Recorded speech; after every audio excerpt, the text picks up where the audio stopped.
Major Garrett. Thank you, Mr. President. As you well know, there are 4 Americans in Iran, 3 held on trumped-up charges, according to your administration, and 1 whereabouts unknown. Can you tell the country, sir, why you are content with all the fanfare around this deal to leave the conscience of this nation, the strength of this nation unaccounted for in relation to these 4 Americans?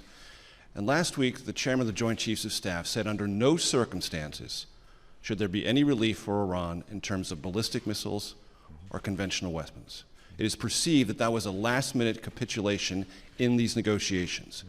Many in the Pentagon feel you've left the chairman of the Joint Chiefs of Staff hung out to dry. Could you comment?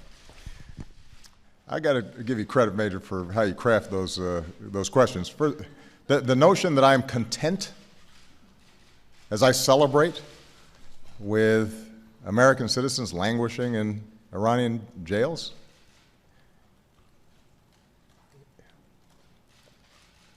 Major, that's nonsense, and you should know better.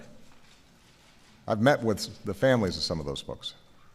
Nobody's content, and our diplomats and our teams are working diligently to try to get them out. Now, if the question is why we did not tie the negotiations to their release, think about the logic that that creates. Suddenly Iran realizes, you know what, maybe we can get additional concessions out of the Americans by holding these individuals.